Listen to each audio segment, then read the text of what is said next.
আমরা একটা বিশেষ প্রেক্ষিতে আপনাদের সামনে উপস্থিত হয়েছি।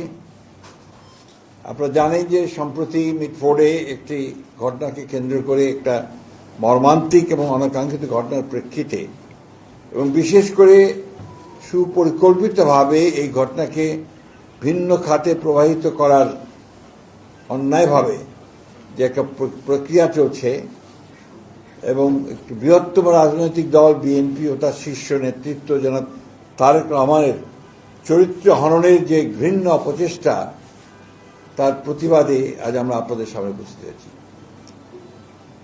আপনারা ইতিমধ্যে অবহিত হয়েছেন যে একটি বিবেকবান রাজনৈতিক দল হিসেবে সাম্প্রতিককালে রাজধানী ঢাকার মিটফোর্ড এলাকায় সংগঠিত লালচাঁদ সোহাগ হত্যাকাণ্ডে বাংলাদেশ জাতীয়তাবাদী দল বিএনপি তার তীব্র নিন্দা, প্রতিবাদ ও দৃষ্টান্তমূলক শাস্তি দাবি করেছে এবং এই হত্যাকাণ্ডে সংশ্লিষ্টতা প্রমাণিত না হওয়ার পরেও যাদের নাম এসেছে তাদের মধ্যে বিএনপির সঙ্গে জড়িত যে দু একজনের নাম এসছে তাদেরকে দলীয় শৃঙ্খলা আলোকে আজীবন বহিষ্কারের মতো সর্বোচ্চ সাংগঠনিক ব্যবস্থা গ্রহণ করা হয়েছে।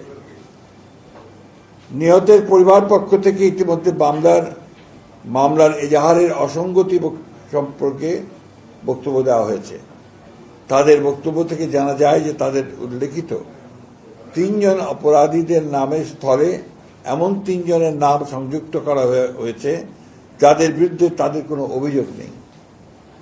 দুঃখজনক হলেও সত্য, নৃশংসতার মাধ্যমে এই হত্যাকাণ্ডে সরাসরি অংশগ্রহণকারীদের এ পর্যন্ত গ্রেপ্তার করা দূরে থাক, আইন প্রয়োগকারী সংস্থা এখনো তাদের নাম পরিচয় পর্যন্ত উদ্ঘাটন করতে সক্ষম হয়নি।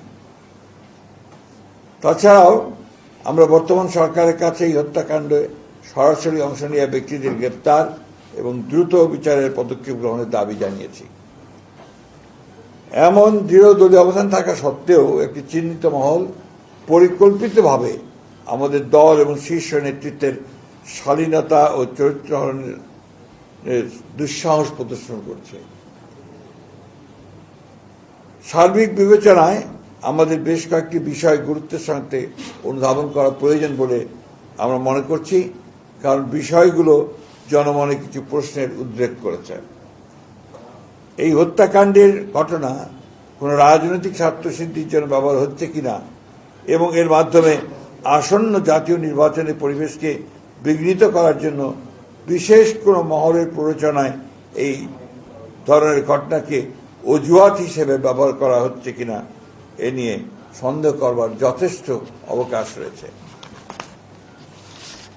কুমিল্লার মুরাদনগরে সংঘটিত 3টি নৃশংস হত্যাকাণ্ড, কুমিল্লায় মসজিদের ইমাম হত্যা, খুলনায় যুবদল নেতা মাহবুব মোল্লাকে হত্যা ও রক কেটে দেওয়া, এমন হত্যাকাণ্ডের ক্ষেত্রে সকলের প্রতিবাদী কণ্ঠস্বর সমমানের ছিল কিনা সে বিষয়েও প্রশ্ন তোলা যেতে পারে। পরিকল্পিতভাবে দেশে অস্থিতিশীল পরিস্থিতি সৃষ্টির জন্য মিটফোর্ডের হত্যাকাণ্ডকে রাজনৈতিক দুর্বিসন্ধমূলকভাবে বাস্তবায়নে ব্যবহৃত হচ্ছে কিনা সে ব্যাপারে সন্দেহ করার যথেষ্ট কারণ রয়েছে।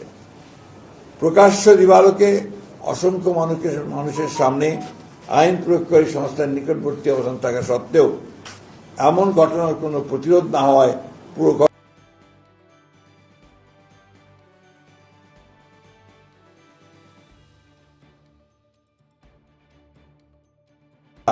বিনা বাধায় ভিডিও ধারণ যুক্তিসঙ্গতভাবেই অনেক প্রশ্নের জন্ম দেয়। পুলিশের বক্তব্য থেকে জানা যায়, গ্রেপ্তারকৃতদের জিজ্ঞাসাবাদে এই ঘটনার সাথে সংশ্লিষ্টদের রাজনৈতিক পরিচয় সম্পর্কে কোনো তথ্য উদ্ঘাটিত হয়নি। মাত্র গুটি কয়েক সন্ত্রাসী দ্বারা প্রকাশ্যে এমন হত্যাকাণ্ড সংঘটিত হওয়ায় মাত্র 1 বছর আগে সংঘটিত জুলাই গণঅভ্যুত্থানের চেতনার সম্পূর্ণ বিপরীতে আইনের শাসন ধ্বংসের ষড়যন্ত্র বলেই বিবেচিত হতে পারে।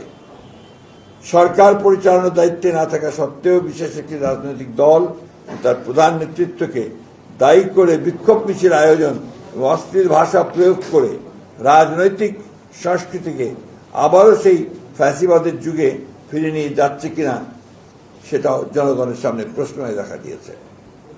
দেশে সুস্থ ধারা রাজনীতি প্রতিষ্ঠার গণ আকাঙ্ক্ষার বিপরীতে পরিকল্পিত অপপ্রচার, অশ্লীল স্লোগানের মাধ্যমে আবারও ফ্যাসিস্ট হাসিনা আওয়ামী লীগের কণ্ঠস্বরেরই প্রতিধ্বনি শোনা যাচ্ছে। পূর্ব পরিকল্পিতভাবে 9 জুলাইয়ের ঘটনা 11 জুলাই শুক্রবার জুমার নামাজের পর সবচেয়ে প্রাইম টাইমে ইন্টারনেটে ছড়ানো শুরু করা হয়েছিল। পরিকল্পিতভাবে নির্দিষ্ট কিছু সোশ্যাল মিডিয়া আইডি ও পেজ থেকে আগে থেকেই তৈরি করে রাখা ফটো কার্ডগুলো অনলাইনে ছড়ানো শুরু হয়। এ থেকে প্রতীয়মান হয় যে অনলাইনে ভুয়া তথ্য প্রচারের ক্যাম্পেইন শুরুর আগে থেকেই অপপ্রচার সামগ্রী তৈরি করে রাখা হয়েছিল। অপরাধীর জন্য কোনো অনুকম্পার সুযোগ নেই, তেমন পক্ষ অবলম্বনের প্রশ্ন উঠতে পারে না। শুধুমাত্র অভিযোগের ভিত্তিতে দলীয় পদ থেকে অপসারণের এমন দৃষ্টান্তমূলক পদক্ষেপকে স্বাগত না জানিয়ে পরিকল্পিতভাবে চরিত্র হনন দেশের গণতান্ত্রিক অভিযাত্রাকে প্রশ্নবিদ্ধ করে। ক্ষতিগ্রস্ত পরিবারের পাশে দাঁড়ানো এবং তাদের আইনি সহায়তা প্রদানের অঙ্গীকার থেকে আমাদের বিচ্যুত হবার সুযোগ নেই। নিহত সোহাগের রাজনৈতিক পরিচয় গুরুত্বপূর্ণ নয়, বরং তিনি দেশের একজন নাগরিক যিনি সন্ত্রাসের নির্মম শিকার। ফলে তার পরিবারের সাথে আমরা এই অপকর্মের দৃষ্টান্তমূলক শাস্তি দাবি করেছি। হত্যাকাণ্ডের দ্রুত বিচার ও দৃষ্টান্তমূলক শাস্তির দ্রুত কার্যকর করার বিষয়ে আমাদের দলীয় অবস্থান সুদৃঢ় ও অপরিবর্তিত। একটা বিষয় আমার মনে হয় যে আপনারা সবাই লক্ষ্য করেছেন যে পুলিশের যে ইনভেস্টিগেশন তার রিপোর্টে কিন্তু বলা হচ্ছে এটা কোনো চাঁদাবাজির ব্যাপার ছিল না, এটা সম্পূর্ণভাবে ব্যবসায়িক ঘটনা থেকে এটা সংঘটিত হয়েছে। সুতরাং এটাকে দলীয় কালার দেওয়া, বিশেষ করে আমাদের নেতাকে এর মধ্যে সম্পৃক্ত করার যে বিষয়টা আছে, এটা পরিপূর্ণভাবে এটা একটা ষড়যন্ত্রমূলক চক্রান্তমূলক ঘটনা আমাদের দল এবং আমাদের চেয়ারপারসনকে, দলীয় চেয়ারম্যানকে আপনার চিহ্নিত করার ব্যাপারে এবং তার ভাবমূর্তিকে বিনষ্ট করার জন্য। নৃশংস হত্যাকাণ্ডের অন্তর্নিহিত কারণ অনুসন্ধানের জন্য আমরা উপযুক্ত ব্যক্তিবর্গের সমন্বয়ে একটি তদন্ত তত্ত্বানুসন্ধানী কমিটি গঠনের সিদ্ধান্ত নিয়েছি, যারা প্রকৃত সত্য উদ্ঘাটন করবেন এবং তার জনসম্মুখে প্রকাশ করবেন। কিন্তু এই বিষয় নিয়ে যারা রাজনৈতিক পরিবেশ নষ্ট এবং জাতীয় নির্বাচনকে বাধাগ্রস্ত অনিশ্চিত করতে চান, প্রকারান্ত ফ্যাসিবাদ উত্থানের পথ যারা সৃষ্টি করতে চান, তাদেরকে চিহ্নিত করা ও প্রতিহত করার প্রত্যয় একই সাথে আমরা উচ্চারণ করতে চাই। বিএনপির অবস্থান বরাবরের মতোই খুব স্পষ্ট। অপরাধীর কোনো দলীয় পরিচয় থাকতে পারে না। ব্যক্তির অপরাধের সাথে দলের কোনো সম্পর্ক নেই। আমরা কুণ্ঠিত হই যখন লক্ষ্য করি বিকৃত রুচির বিকারগ্রস্ত গোষ্ঠী তাদের অশ্লীল কদর্য মানসিকতা কোমলমতি শিশু কিশোরদের কণ্ঠে ধ্বনিত করিয়ে আমাদের আগামী প্রজন্মের মূল্যবোধ ধ্বংস করছে, শুধুমাত্র তাদের কুৎসিত ষড়যন্ত্র বাস্তবায়ন করতে। শত বাধা অতিক্রম করে জনগণকে সাথে নিয়ে বাংলাদেশের মালিকানা বাংলাদেশের মানুষের কাছে ফেরত দেওয়াই আমাদের একমাত্র অগ্রাধিকার। বিগত 17 বছরের দীর্ঘ সংগ্রামে আমাদের কষ্টার্জিত সফলতা ব্যর্থ করার কোনো সুযোগ নেই। সুপরিকল্পিতভাবে দেশের বৃহত্তম জনপ্রিয় দলের বিরুদ্ধে কুৎসা রটনা উদ্দেশ্য প্রণীতভাবে দলের শীর্ষ নেতা, যিনি শুধু একজন ব্যক্তি নন, তিনি দীর্ঘ 1.5 যুগ ধরে পরিচালিত স্বৈরাচার পতন আন্দোলনের প্রধান নেতা, সাফল্যের কারিগর, গণ অভ্যুত্থানের প্রাণপুরুষ, তার বিরুদ্ধে অশ্লীল কুরুচিপূর্ণ এমন বক্তব্য প্রদানের বিরুদ্ধে আমরা তীব্র প্রতিবাদ, নিন্দা ও ঘৃণা প্রকাশ করছি। দেশে গণতন্ত্র পুনঃপ্রতিষ্ঠার প্রত্যয়ে ঐক্যবদ্ধ জাতিকে বিভক্ত করার ষড়যন্ত্রকারীদের মুখোশ আজ উন্মোচিত। এই অপরাজনীতি প্রতিহত করার ক্ষেত্রে সরকারের উদাসীনতার প্রতি আমরা তীব্র ক্ষোভ প্রকাশ করছি।